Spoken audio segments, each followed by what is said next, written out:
¿Cómo es posible que el mandamiento «ama a tu prójimo» se convirtiera en la orden «mátalo en nombre de Dios»?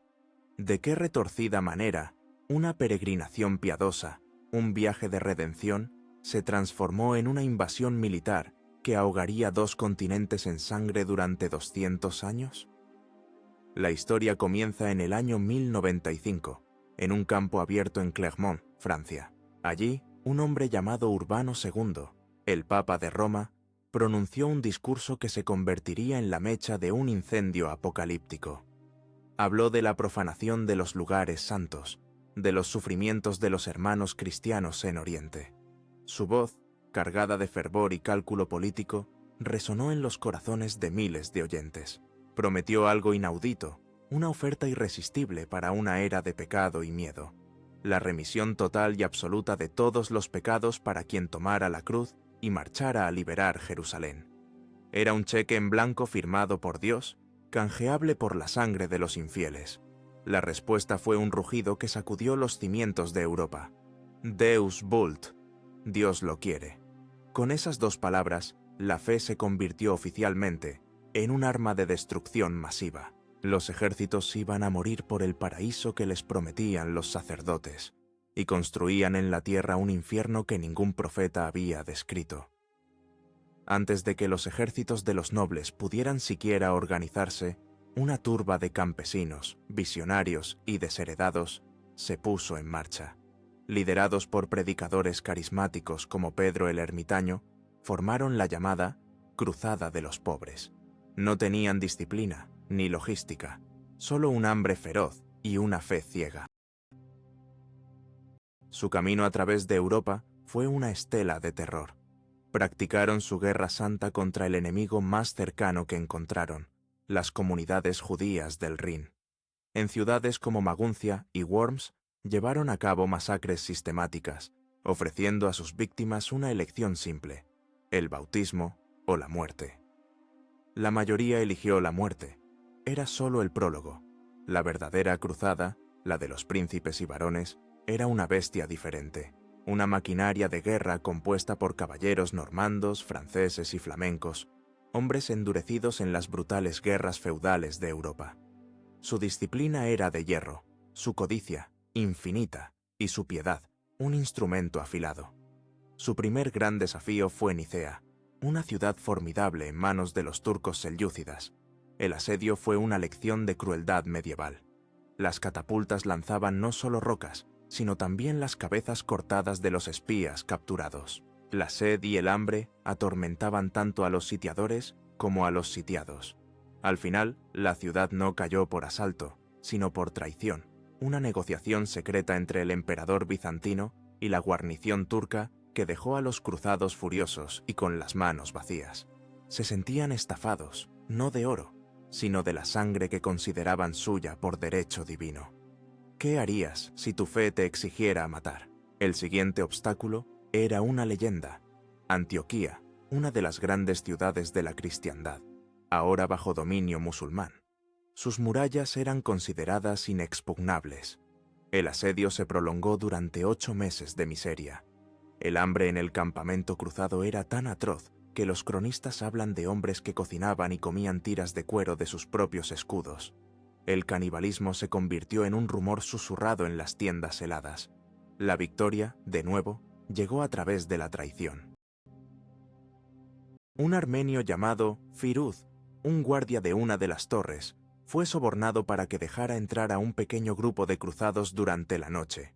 Lo que siguió fue una orgía de violencia. Los cristianos masacraron a la población musulmana de la ciudad sin distinción de edad o sexo. Pero su triunfo fue efímero. A los pocos días, un gigantesco ejército de socorro turco llegó y los sitiadores se convirtieron en los sitiados. Atrapados dentro de Antioquía, sin comida y diezmados por las enfermedades, la expedición parecía condenada al fracaso. Fue entonces cuando la fe, o quizás una desesperación muy astuta, intervino. Un monje visionario llamado Pedro Bartolomé afirmó haber descubierto, enterrada bajo el suelo de una iglesia, la lanza sagrada, la misma que había perforado el costado de Cristo en la cruz. El hallazgo, real o no, fue un milagro propagandístico, Con el ánimo renovado y la reliquia sagrada a la cabeza de su ejército, los cruzados, famélicos y superados en número, salieron de las puertas de la ciudad y se lanzaron en una carga suicida contra el ejército turco. Contra toda lógica, vencieron. La victoria fue tan completa, tan inesperada, que la única explicación posible parecía ser la intervención divina. El camino a Jerusalén estaba abierto. Finalmente, en el verano de 1099, los restos del ejército cruzado llegaron a su destino. La visión de la ciudad santa, brillando bajo el sol de Oriente, los llevó al éxtasis. Pero la ciudad estaba bien defendida. El asedio final fue brutal. Construyeron torres de asedio con la madera de barcos genoveses, desmontados y arrastrados desde la costa. El asalto duró 2 días. El 15 de julio, los cruzados lograron abrir una brecha en las murallas del norte.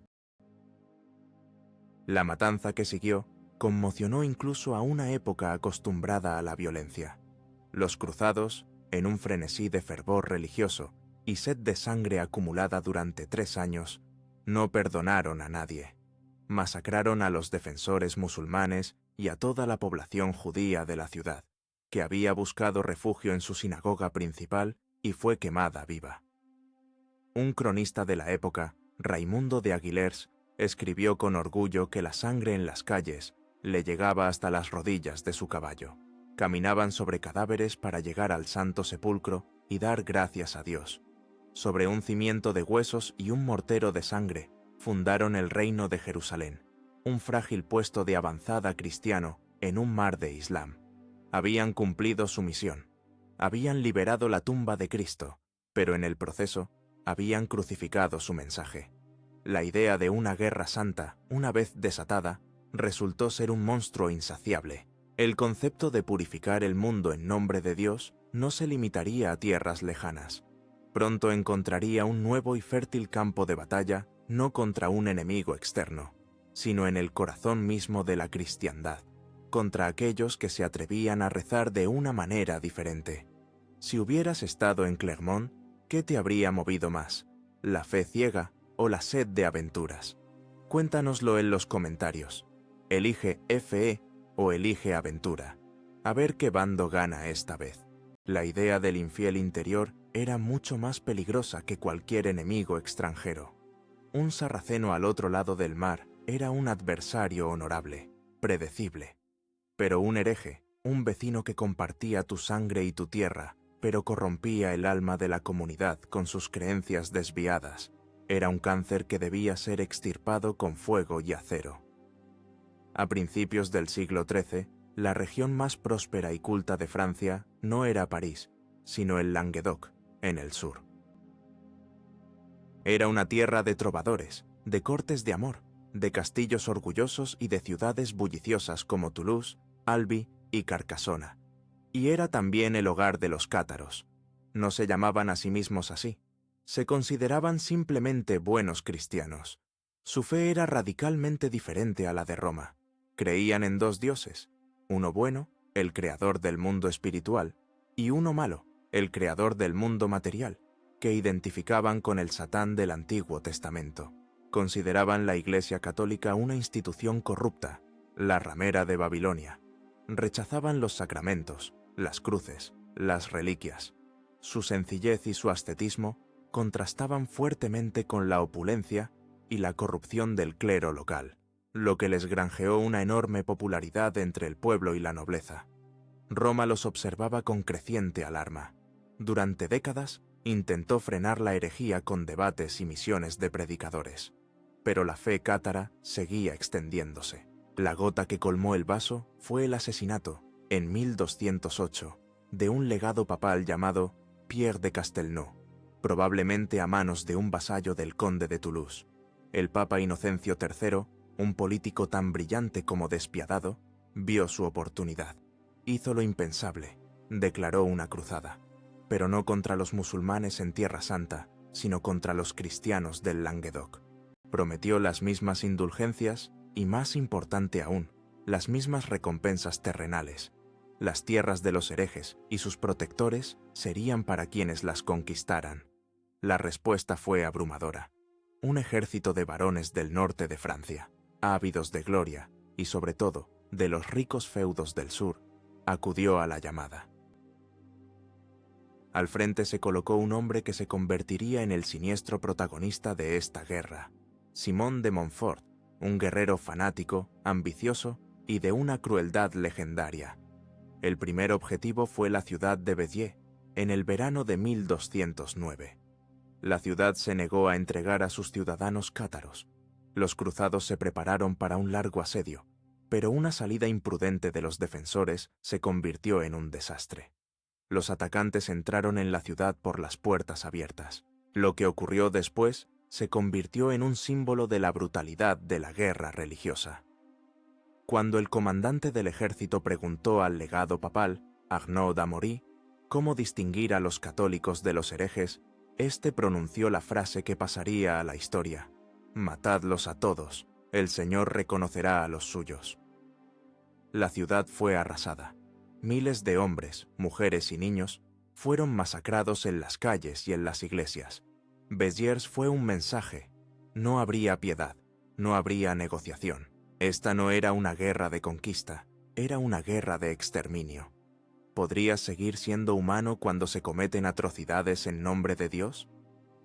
La guerra se prolongó durante 20 años, una espiral de asedios, batallas campales y quemas masivas de herejes. Simón de Montfort demostró ser un genio militar y un monstruo. Conquistó Carcassona, derrotó al ejército del conde de Toulouse y se convirtió en el nuevo señor del Languedoc. Pero la resistencia nunca cesó. La cultura occitana, la de los trovadores, fue sistemáticamente destruida. Los campos fueron quemados, las ciudades saqueadas, y la alegría de vivir del sur fue reemplazada por el miedo. La herejía no se medía en dogmas, sino en hectáreas de tierra fértil que cambiaban de dueño al calor de la hoguera. El último bastión de la resistencia cátara fue el castillo de Montségur, una fortaleza increíble encaramada en la cima de una montaña rocosa. Allí se refugiaron los últimos líderes de la fe cátara.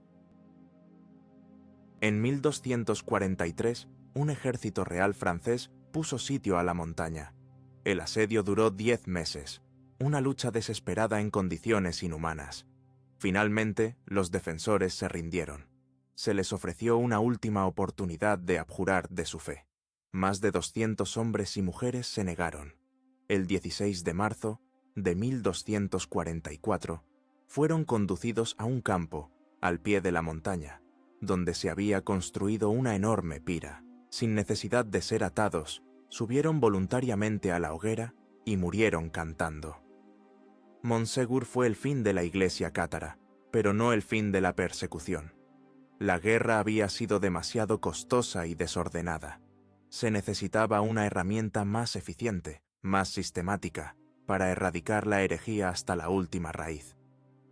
De las cenizas de la cruzada albigense nació una institución que perfeccionaría el terror y lo convertiría en una ciencia, la Santa Inquisición. Su tarea no era solo castigar, sino investigar, interrogar, crear una red de espionaje que penetrara en cada hogar y en cada conciencia. El miedo se convirtió en la política de Estado. La purificación del Languedoc sentó un precedente. Demostró que la Guerra Santa podía ser un instrumento formidable de unificación política y de consolidación del poder. Esta lección no pasó desapercibida en otra península europea donde la lucha contra el infiel se había convertido en una forma de vida durante siglos, una guerra para purificar la tierra que duraría 700 años. La purificación de la tierra. Para los reinos cristianos del norte de la península ibérica, esta frase no era una metáfora teológica, sino un programa político y militar que se extendió a lo largo de 30 generaciones. La llamaron la Reconquista, la recuperación de las tierras que habían sido conquistadas por los ejércitos musulmanes en el siglo VIII. Pero no fue una campaña continua, sino un pulso de 7 siglos, una sucesión interminable de guerras, treguas, alianzas, traiciones y escaramuzas fronterizas que forjaron el carácter de España y Portugal.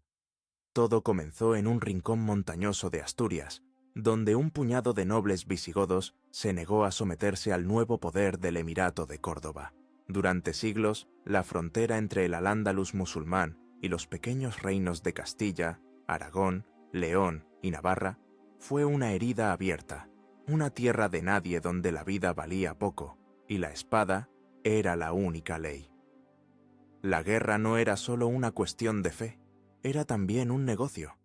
Las incursiones, o razias, se lanzaban constantemente desde ambos bandos para saquear ciudades, robar ganado y, sobre todo, capturar esclavos. Paradójicamente, las alianzas cambiaban con una facilidad asombrosa. Reyes cristianos contrataban a mercenarios musulmanes para luchar contra otros reyes cristianos. Emires musulmanes firmaban pactos con príncipes cristianos para defenderse de sus rivales en el propio Al-Ándalus. El Cid Campeador, el héroe nacional de España, pasó años al servicio del emir de Zaragoza. La religión era el estandarte, pero la ambición era el motor. Sin embargo, con el tiempo, el componente religioso se fue endureciendo. La influencia de la idea de cruzada, importada desde el otro lado de los Pirineos, transformó el conflicto. Se crearon órdenes militares de monjes soldado, como las de Santiago, Calatrava y Alcántara, que combinaban el fervor monástico con una disciplina militar implacable. Se convirtieron en la punta de lanza de la expansión cristiana. Para ellas, la guerra no era un medio para un fin, sino el fin en sí mismo, un estado permanente de servicio a Dios. La batalla de las Navas de Tolosa, en el año 1212, marcó un punto de inflexión. Un ejército combinado de los reinos cristianos, con la bendición papal y la participación de cruzados de toda Europa, infligió una derrota catastrófica al imperio almohade. La balanza de poder se inclinó definitivamente. A partir de entonces, la reconquista se aceleró. Córdoba, la antigua capital del califato, cayó en 1236. Sevilla, en 1248. A finales del siglo XIII, solo un estado musulmán sobrevivía en la península, el Emirato de Granada. Protegido por las montañas de Sierra Nevada y por una diplomacia astuta, el reino nazarí de Granada logró sobrevivir durante 2 siglos y medio más. Fue una época de esplendor cultural, cuyo testimonio más sublime es el Palacio de la Alhambra. Pero su existencia era precaria. Cuando Isabel de Castilla y Fernando de Aragón, los reyes católicos, unificaron las 2 coronas más grandes de España, el destino de Granada quedó sellado. La guerra final comenzó en 1482. Fue una guerra de asedios, sistemática y brutal. Los reyes católicos utilizaron la artillería más moderna de Europa para derribar las murallas de las ciudades granadinas, una por una. La resistencia musulmana fue feroz, pero desesperada.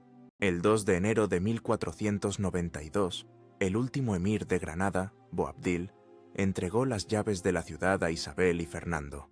La reconquista había terminado. España estaba unificada bajo la cruz, pero el triunfo de la fe exigía un precio terrible. En el mismo año de la victoria, los reyes católicos firmaron el Edicto de Granada, ordenando la expulsión de todos los judíos de España. Cientos de miles de personas se vieron obligadas a abandonar sus hogares o a convertirse al cristianismo bajo coacción. 10 años después, un decreto similar se aplicó a los musulmanes. La Nueva España nació sobre el principio de la limpieza religiosa. Se había forjado en el yunque de la Guerra Santa y la intolerancia estaba grabada en su alma. El poder absoluto de la corona, justificado por la voluntad divina, se convirtió en la piedra angular del nuevo Estado. Pero esta fusión de la autoridad real y la fe ortodoxa sería desafiada de una manera explosiva en el corazón de Europa. ¿Qué sucede cuando un hombre, armado solo con sus convicciones, se atreve a desafiar la autoridad combinada del Papa y del Emperador? El desafío a la autoridad suprema puede comenzar con una simple pregunta. A principios del siglo XV, un teólogo y predicador de la Universidad de Praga, llamado Jan Hus, comenzó a hacer preguntas muy incómodas. ¿Por qué la Iglesia vendía indulgencias, comerciando con la salvación como si fuera una mercancía? ¿Por qué el Papa se comportaba como un príncipe secular acumulando riquezas y librando guerras. ¿Por qué a los laicos se les negaba el derecho a recibir la comunión en ambas especies, el pan y el vino, como se describía en la Biblia? Hus no se veía a sí mismo como un hereje, sino como un reformador. Sus ideas resonaron profundamente en el reino de Bohemia, un país con una fuerte identidad nacional y un creciente resentimiento hacia el poder del clero germánico. En 1415, Hus fue convocado al concilio de Constanza para defender sus ideas. Se le prometió un salvoconducto imperial, una garantía de seguridad. Fue una trampa. Fue arrestado, juzgado sumariamente por herejía y, a pesar de todas sus protestas, condenado a la hoguera. Mientras las llamas lo consumían, se dice que cantaba. Su muerte no aplastó el movimiento, lo convirtió en un incendio. La noticia del martirio de Hus provocó una sublevación en toda Bohemia. La ira popular estalló en Praga en 1419 con la famosa defenestración de Praga, cuando una multitud enfurecida arrojó a los concejales católicos por la ventana del ayuntamiento. La rebelión se convirtió en una guerra total. El movimiento husita se dividió en facciones, pero la más formidable fue la de los taboritas, un ala radical que estableció su base en la ciudad de Tabor. Eran apocalípticos, creían que el fin de los tiempos estaba cerca y que su deber era limpiar el mundo de pecadores con la espada. Crearon una sociedad comunista de guerra, donde toda propiedad era común y la única ley era la de Dios, interpretada por sus sacerdotes. Frente a ellos se alzaba todo el poder de la Europa católica. El Papa y el emperador del Sacro Imperio Romano Germánico declararon una cruzada contra los herejes bohemios. En total, 5 cruzadas, compuestas por la mejor caballería feudal de Alemania, Hungría y toda Europa central, fueron enviadas para aplastar la rebelión. Todas y cada una de ellas fueron humillantemente derrotadas. El responsable de estos milagros militares fue un hombre que se convertiría en una leyenda, Jan Žižka. Un pequeño noble, tuerto desde joven, Žižka era un genio táctico de primer orden. Sabía que su ejército de campesinos y artesanos no podía competir con los caballeros feudales en campo abierto, así que reinventó las reglas de la guerra. Su innovación más famosa fue el Wagenburg, o fuerte de carros. Dispuso los carros de suministros, blindados con placas de madera y equipados con pequeñas troneras, en formaciones defensivas circulares o cuadradas. Dentro de este fuerte móvil, colocó a sus tropas, armadas con picas, ballestas y, sobre todo, armas de fuego de mano primitivas. Cuando la caballería cruzada cargaba, se estrellaba contra la barrera inexpugnable de los carros. Desde la seguridad de su fortaleza, los husitas desataban un fuego mortífero que sembraba el pánico entre los caballos y el caos en las filas enemigas. Luego, en el momento preciso, Žižka abría las puertas de su fuerte y lanzaba a su infantería para aniquilar a un enemigo desmoralizado y desorganizado. Era una táctica revolucionaria que convirtió a granjeros en matadores de caballeros. Los husitas no solo se defendieron, sino que lanzaron incursiones devastadoras en los territorios vecinos, sembrando el terror. Durante casi 20 años, la pequeña Bohemia se mantuvo invicta contra toda la cristiandad. Sin embargo, como suele ocurrir, el mayor enemigo de una revolución es ella misma. Las divisiones internas entre las facciones husitas más moderadas y los radicales taboritas se hicieron insalvables. Finalmente, en 1434, en la batalla de Lipaní, los moderados se aliaron con los señores católicos y aplastaron al ejército taborita. Fue una victoria fratricida que puso fin a la fase más radical de la revolución. Bohemia finalmente llegó a un acuerdo con Roma, obteniendo concesiones que eran impensables una generación antes. Habían demostrado que un movimiento religioso popular, impulsado por la fe y el genio militar, podía desafiar a los mayores poderes de la tierra y sobrevivir. El cisma que habían abierto en el corazón de Europa era una grieta profunda. Un siglo después, esa grieta se convertiría en un abismo que engulliría a todo el continente. Si fueras un campesino husita, ¿qué te daría más fuerza? ¿La fe en el cáliz o el genio táctico de Žižka? Dilo en los comentarios. escribe FE o escribe táctica. Veamos qué construye ejércitos invencibles. El cisma europeo, presagiado por Hus, estalló con una furia incontenible un siglo después con Martín Lutero. La Reforma protestante rompió la unidad milenaria de la cristiandad occidental y sumió a Europa en un siglo de guerras de religión. Pero todos esos conflictos, por sangrientos que fueran, fueron solo el preludio. El acto final, la catástrofe que casi destruyó la civilización en Europa central, fue la Guerra de los 30 años. Comenzó en 1618, de la misma manera que la revuelta husita, con una defenestración en Praga.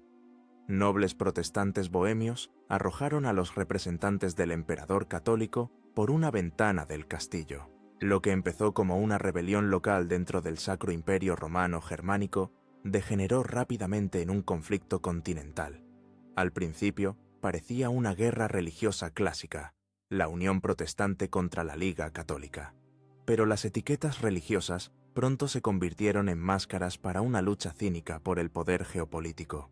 El cardenal Richelieu, primer ministro de la Francia católica, no dudó en financiar a los príncipes protestantes alemanes y al rey de Suecia para debilitar a sus grandes rivales, los Habsburgo católicos de Austria y España. La fe se convirtió en la excusa, el poder era el objetivo. La guerra se libró principalmente en el territorio de Alemania, que se convirtió en el campo de batalla de Europa, y los ejércitos que la libraron eran diferentes a todo lo visto hasta entonces. No eran ejércitos feudales ni nacionales, sino enormes ejércitos de mercenarios, dirigidos por empresarios de la guerra como Alberto de Wallenstein. Estos ejércitos no tenían líneas de suministro, vivían del terreno, lo que era un eufemismo para el saqueo sistemático. Un ejército en movimiento era como una plaga de langostas, devoraba todo a su paso, dejando tras de sí solo tierra quemada, pueblos en ruinas y cadáveres. La lealtad de un mercenario no era a Dios ni a la patria, sino a quien pagaba su soldada, y cuando el pago se retrasaba, se cobraban por su cuenta. La guerra alcanzó nuevos niveles de brutalidad. El episodio más infame fue el saqueo de Magdeburgo, en 1631. La ciudad, un bastión protestante, fue tomada por asalto por las tropas imperiales católicas. Lo que siguió no fue una batalla, fue una masacre industrial. Durante 3 días, los soldados mataron, violaron y saquearon sin control. Al final, incendiaron la ciudad. De 30.000 habitantes, solo sobrevivieron 5.000. La noticia del horror de Magdeburgo conmocionó a Europa, pero no detuvo la espiral de violencia. A la guerra se unió un nuevo protagonista, Gustavo Adolfo, el rey de Suecia. Un genio militar, el León del Norte, trajo consigo un ejército nacional bien disciplinado y financiado, y revolucionó de nuevo la táctica militar con un uso más flexible de la infantería y la artillería. Su intervención salvó la causa protestante, pero a costa de prolongar la guerra y la agonía de Alemania. La guerra se tragó a generaciones enteras. Las batallas eran increíblemente sangrientas, pero la mayoría de las muertes no se producían en combate. El hambre, las enfermedades y las masacres de civiles causaron una catástrofe demográfica sin precedentes. La peste seguía a los ejércitos como una sombra. En algunas regiones de Alemania, la población se redujo a la mitad, en otras, a 1/3. Surgieron relatos de canibalismo, de personas que desenterraban a los muertos para comer. La civilización parecía estar colapsando. La gente olvidó por qué había empezado la guerra. La lucha por la verdadera fe se había convertido en una lucha por la supervivencia. ¿Cómo se puede seguir creyendo en un Dios bueno en medio de un infierno creado por sus propios fieles? Después de 30 años de matanzas, Europa estaba exhausta. Los príncipes y diplomáticos se reunieron en la región de Westfalia para negociar la paz. Las negociaciones duraron años. Finalmente, en 1648, se firmó la paz de Westfalia. Este tratado no solo puso fin a la guerra, sino que sentó las bases del orden internacional moderno. Estableció el principio de la soberanía de los estados. Cada príncipe tendría derecho a determinar la religión de su propio territorio. La religión dejó de ser una causa legítima para la guerra entre estados. El cinismo político había triunfado sobre el fanatismo religioso. Europa, sobre una montaña de cráneos, había entrado en la era moderna. Pero mientras el continente se lamía las heridas y relegaba a Dios al ámbito privado, en otras partes del mundo, la fusión de fe, imperio y rebelión estaba a punto de escribir algunos de sus capítulos más sangrientos. Lejos de las intrigas de los cardenales y los reyes europeos, en el subcontinente indio, un nuevo choque de civilizaciones estaba a punto de estallar. El concepto de imperio y fe estaba profundamente entrelazado en la India del siglo XVII. El vasto imperio mogol, de fe musulmana, gobernaba sobre una población mayoritariamente hindú. Durante generaciones, emperadores como Akbar el Grande habían practicado una política de tolerancia religiosa, integrando a los príncipes hindúes en la élite del imperio. Pero esa era de convivencia llegó a un abrupto final con el ascenso al trono del emperador Aurangzeb. Aurangzeb era un musulmán devoto y un puritano inflexible. Veía la tolerancia de sus predecesores como una debilidad y una corrupción del verdadero Islam. Se embarcó en una política de islamización forzosa. Reintrodujo la jizya, un impuesto especial para los no musulmanes. Destruyó templos hindúes y construyó mezquitas en su lugar. Prohibió la música y el arte en su corte. Su fanatismo alienó a millones de sus súbditos hindúes y encendió la llama de la rebelión en todo el subcontinente. La resistencia más formidable surgió en las escarpadas colinas del Deccan. Allí, un líder carismático y brillante llamado Shivaji Bhosale forjó una nueva identidad para su pueblo, los marathas. Shivaji no solo era un genio militar, sino también un hábil constructor de naciones. Apeló al orgullo hindú, presentándose como un defensor de la fe dharma contra la tiranía mogol. Creó un reino independiente, una confederación maratha, que se convertiría en la pesadilla de Aurangzeb. La guerra entre los mogoles y los marathas fue un choque de estilos militares. El ejército mogol era una maquinaria de guerra imperial, pesada y lenta, basada en la artillería, los elefantes de guerra y la caballería acorazada. Era formidable en las batallas campales en las llanuras. El ejército de Shivaji era todo lo contrario. Se basaba en la guerra de guerrillas, la velocidad y la sorpresa. Sus fortalezas en las cimas de las montañas eran nidos de águilas casi inexpugnables. Su caballería ligera, famosa por su resistencia, podía cubrir distancias asombrosas y lanzar incursiones relámpago en el corazón del territorio mogol, saqueando ciudades ricas como Surat y desapareciendo antes de que el pesado ejército imperial pudiera reaccionar. Una guerra es siempre más cruel cuando se libra en nombre del cielo. Shivaji y sus generales eran maestros del engaño y la audacia. En un episodio legendario, Shivaji se infiltró en el campamento del general mogol Shaista Khan con un pequeño grupo de hombres disfrazados y atacó al general en sus propios aposentos, cortándole los dedos antes de escapar. Estas hazañas lo convirtieron en un héroe popular, casi una figura divina para su pueblo. Aurangzeb, obsesionado con aplastar a los marathas, trasladó su corte al Deccan y pasó los últimos 25 años de su vida en una campaña militar interminable y frustrante.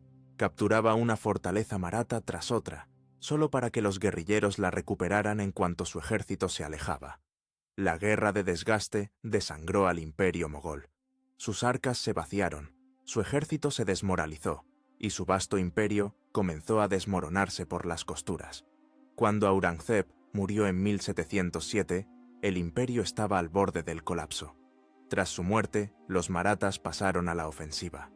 Durante el siglo XVIII, su poder se extendió por toda la India. Su caballería aterrorizaba el subcontinente desde el Punjab hasta Bengala. Se convirtieron en la fuerza dominante, los hacedores de reyes en la corte mogol de Delhi, que era ya solo una sombra de su antiguo esplendor. El renacimiento hindú que lideraron cambió el mapa político de la India para siempre. Pero mientras estaban en la cima de su poder, una nueva fuerza, llegada de más allá de los mares, estaba observando y esperando su momento. Los comerciantes de la Compañía Británica de las Indias Orientales traían consigo no solo mosquetes y cañones, sino también misioneros. Estos hombres traían una fe extraña, un libro sagrado que hablaba de un hijo de Dios.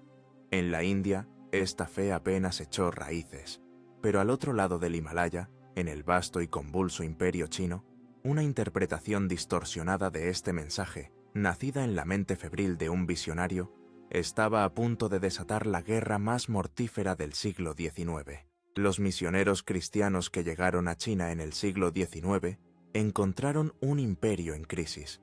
La dinastía Qing, de origen manchú, era vista por muchos chinos de la etnia Han como una potencia ocupante extranjera.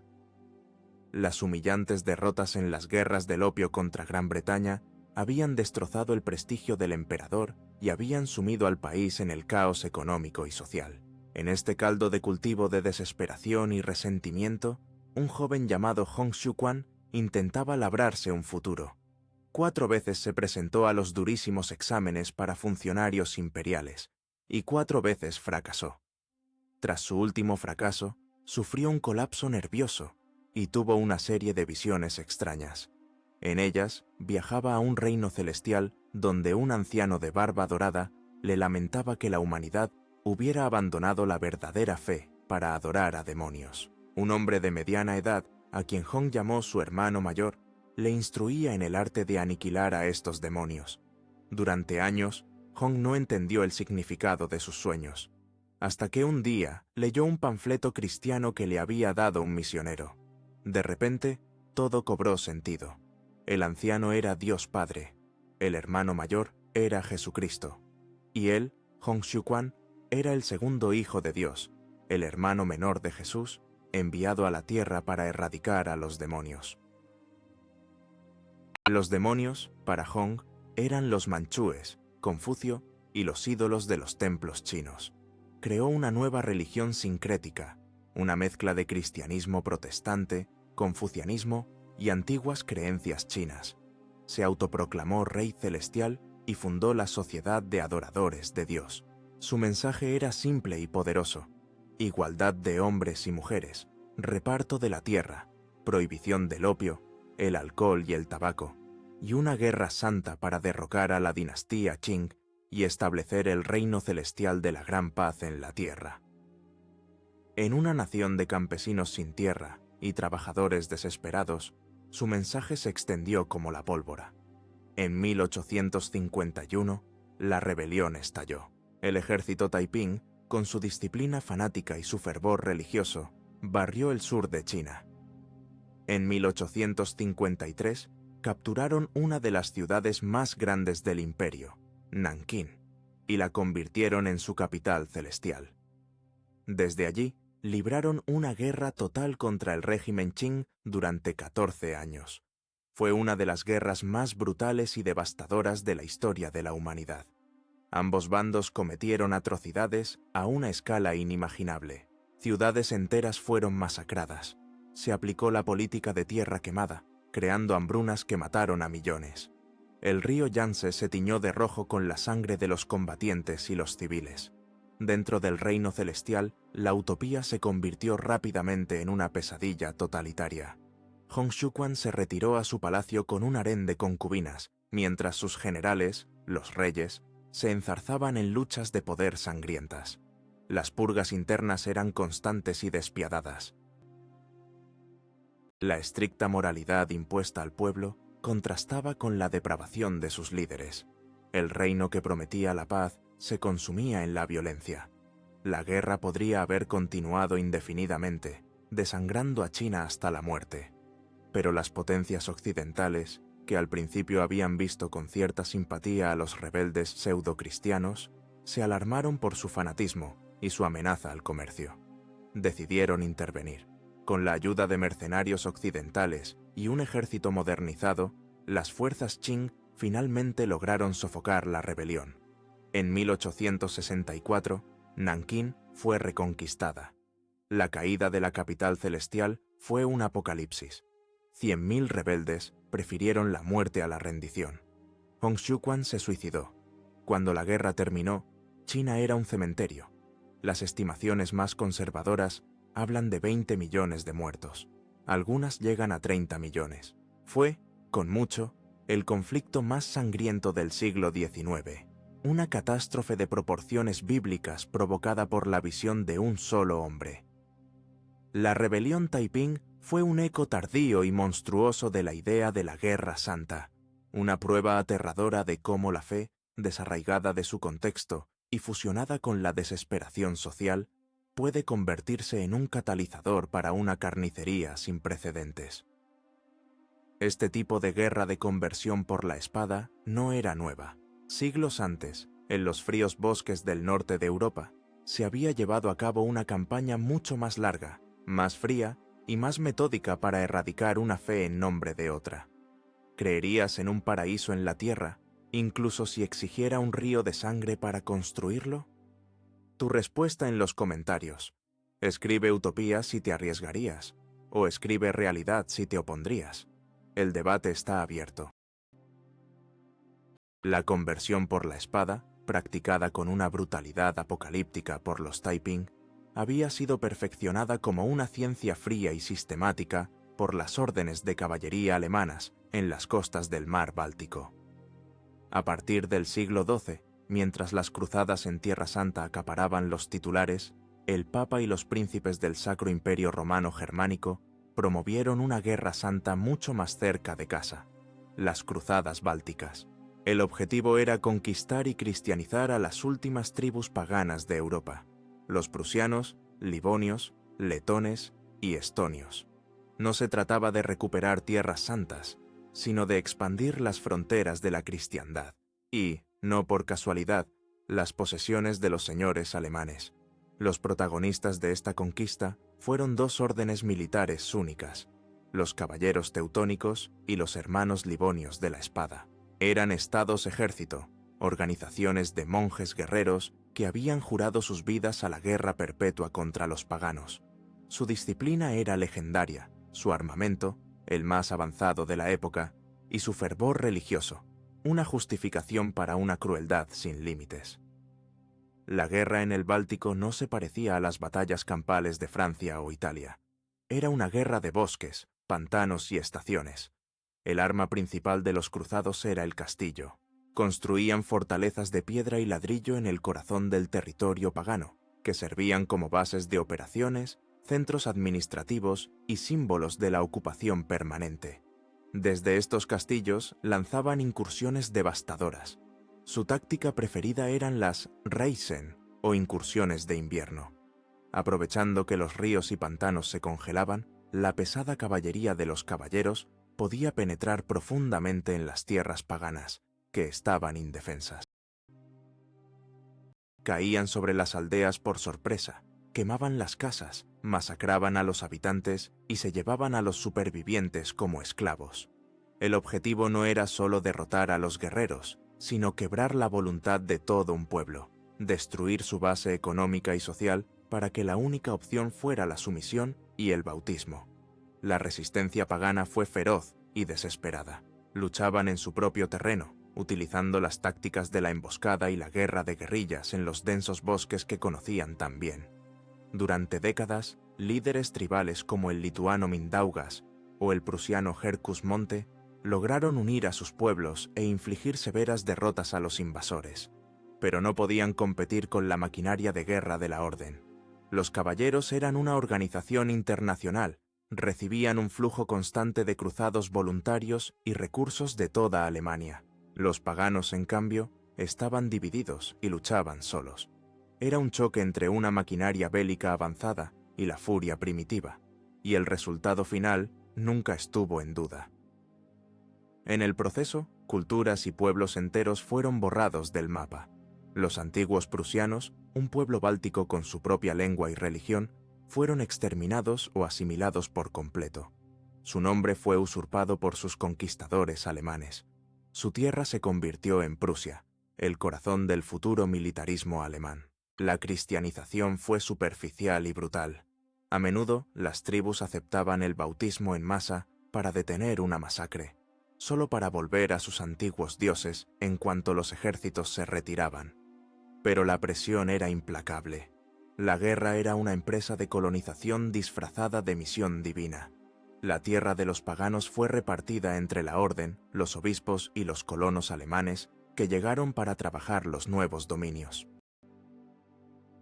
El choque de los cruzados alemanes con los principados rusos ortodoxos, como en la famosa batalla del lago Peipus, inmortalizada por el cineasta Sergei Eisenstein, fue en realidad un episodio secundario en esta larga y despiadada campaña de conquista. Para finales del siglo XIV, la misión estaba cumplida. El paganismo había sido erradicado de las costas del Báltico. Los caballeros teutónicos habían creado un estado poderoso y eficiente, construido sobre las cenizas de las culturas que habían destruido. Habían demostrado que la Guerra Santa podía ser una herramienta eficaz para la construcción de un estado colonial. Su legado fue la creación de una frontera cultural y religiosa que ha perdurado durante siglos. Pero, ¿qué sucede cuando la conquista termina? ¿Qué pasa cuando en un mismo territorio, creado por la fuerza, deben convivir no conquistadores y conquistados, sino diferentes grupos religiosos, cada uno con su propia historia de poder, agravios y alianzas externas? Este frágil equilibrio, mantenido durante un tiempo, estaba destinado a estallar en un mosaico de violencia en un pequeño país del Mediterráneo. El legado de la historia puede crear un equilibrio aparentemente perfecto que en realidad es una bomba de tiempo. Durante décadas, el Líbano fue conocido como la Suiza de Oriente Medio. Era un centro financiero y cultural, un lugar donde las playas del Mediterráneo se encontraban a un paso de las estaciones de esquí en las montañas. Su aparente éxito se basaba en un delicado pacto político no escrito, un sistema confesional que repartía el poder entre las numerosas comunidades religiosas del país. El presidente debía ser un cristiano maronita, el primer ministro un musulmán sunita, el presidente del parlamento un musulmán chiita. Era un mosaico de 18 sectas religiosas reconocidas, un intento de institucionalizar la coexistencia. Pero bajo la superficie de glamour y prosperidad, las tensiones históricas y las desigualdades sociales se estaban pudriendo.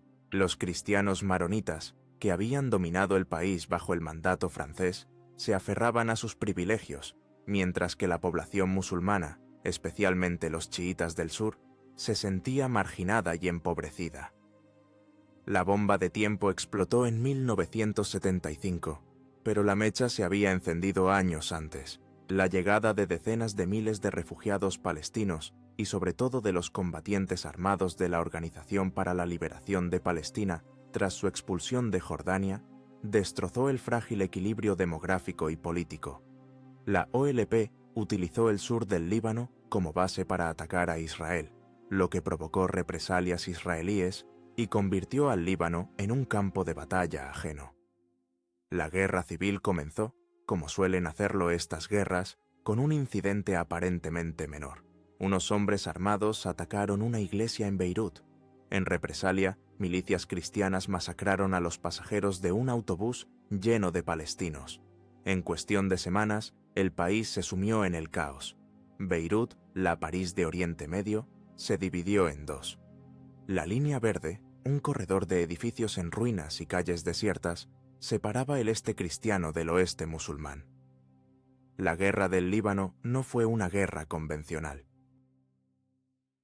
Fue una guerra de milicias, una orgía de violencia donde los vecinos de ayer se convirtieron en enemigos mortales.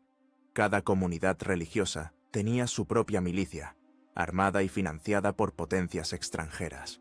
Los maronitas recibían apoyo de Israel y Occidente, los sunitas de los estados del Golfo, los drusos de Siria, los chiitas con el tiempo de Irán, que ayudó a crear una nueva y formidable fuerza, Hezbollah. La afiliación religiosa se convirtió en una sentencia de muerte. Los controles de carretera eran tribunales improvisados, donde un acento, un nombre en un documento de identidad o un símbolo religioso en el espejo retrovisor podían significar la ejecución inmediata. La guerra se convirtió en un imán para la intervención extranjera. Siria invadió el país en 1976, ostensiblemente para detener la guerra, pero en realidad para imponer su propia agenda. Israel invadió en 1982 con el objetivo de destruir a la OLP. La invasión israelí condujo a uno de los episodios más oscuros de la guerra, la masacre de Sabra y Shatila.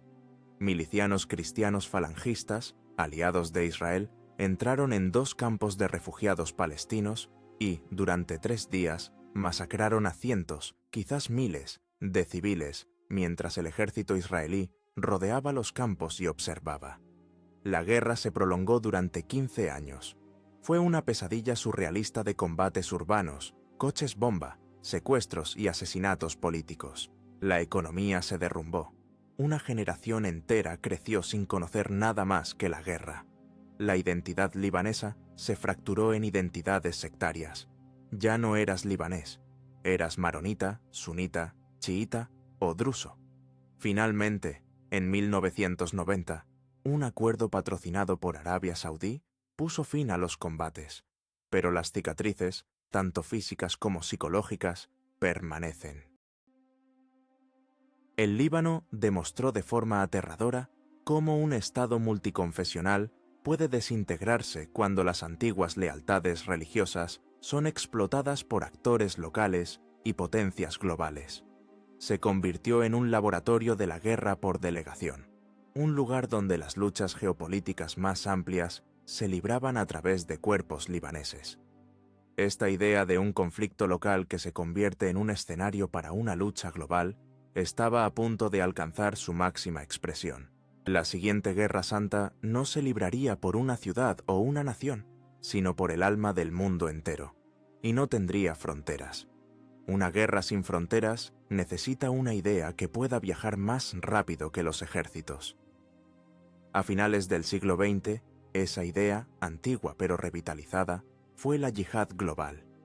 Durante siglos, el concepto de yihad, o lucha, había sido interpretado de muchas maneras dentro del Islam, a menudo como una lucha espiritual interna, pero un grupo de ideólogos radicales la reinterpretó como una obligación militar de todos los musulmanes para luchar contra los enemigos del Islam, tanto los regímenes apóstatas en el mundo musulmán como el lejano enemigo, los Estados Unidos de América y sus aliados occidentales. El campo de entrenamiento para esta nueva forma de guerra fue el lugar más improbable: las montañas y valles de Afganistán. En 1979, la Unión Soviética invadió Afganistán para apoyar a su gobierno cliente comunista. En respuesta, los Estados Unidos de América, Arabia Saudí y Pakistán financiaron y armaron a la resistencia afgana, los muyahidines. Presentaron la guerra como una yihad contra los ateos soviéticos. Miles de voluntarios musulmanes de todo el mundo acudieron a Afganistán para luchar. Uno de ellos era un joven y rico saudí llamado Osama Bin Laden. En el crisol de la guerra afgana, estos yihadistas internacionales forjaron lazos, adquirieron experiencia militar y desarrollaron una ideología global. Derrotaron a una superpotencia. Cuando la Unión Soviética se retiró humillada en 1989, estos veteranos, envalentonados por su victoria, se sintieron capaces de cualquier cosa. Bin Laden utilizó su fortuna y sus contactos para crear una nueva organización, Al-Qaeda, la base. Su objetivo era llevar la yihad a un escenario mundial. A diferencia de los conflictos anteriores, esta nueva guerra no se libraría por territorios. Se libraría en el ciberespacio, en los mercados financieros y en las mentes de la gente. Internet se convirtió en su arma más poderosa. La propaganda, los manuales para fabricar bombas y los llamamientos al martirio se difundían con un solo clic. El reclutamiento ya no requería contacto físico, solo una conexión a la red. Era una guerra asimétrica.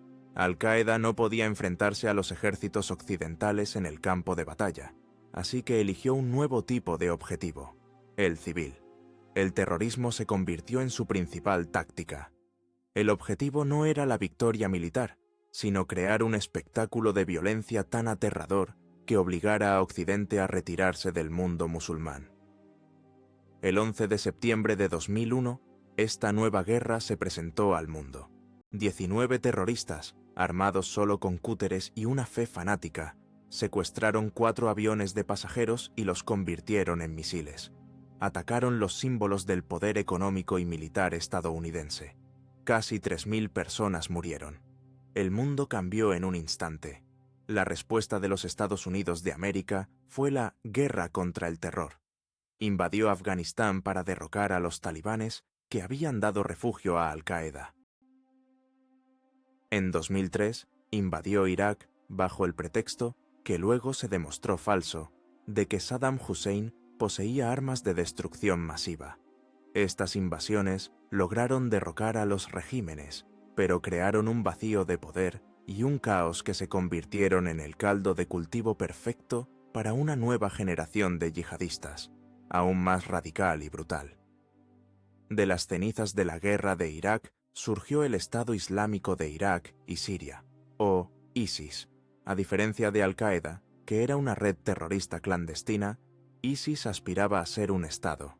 Conquistó un vasto territorio en Siria e Irak y proclamó la restauración del califato. Su crueldad era medieval, pero su dominio de la tecnología era del siglo XXI. Transmitían decapitaciones en alta definición, utilizaban las redes sociales para reclutar a jóvenes descontentos de todo el mundo y organizaban o inspiraban ataques de lobos solitarios en ciudades desde París hasta Orlando. Era la culminación de la Guerra Santa, un cuasiestado terrorista que libraba una guerra global sin línea de frente, donde cualquier ciudadano de un país enemigo era un objetivo legítimo. El campo de batalla es ahora el mundo entero. El fanatismo antiguo, armado con las herramientas de la modernidad, ha cerrado el círculo. Desde la promesa de absolución de un papa en un campo de Francia hasta un video de propaganda viralizado desde un cibercafé en Raqqa, la historia sigue siendo la misma. La fe, la fuerza más poderosa para la movilización humana, capaz de inspirar las mayores obras de arte y los más profundos actos de compasión, sigue siendo también la justificación más potente para la violencia. La paradoja sigue sin resolverse, y la guerra en nombre de Dios, en sus múltiples y cambiantes formas, continúa. No hay final a la vista, solo la inquietante comprensión de que el arma más peligrosa, jamás inventada, no es de metal, sino que reside en la certeza absoluta de que Dios está de tu lado.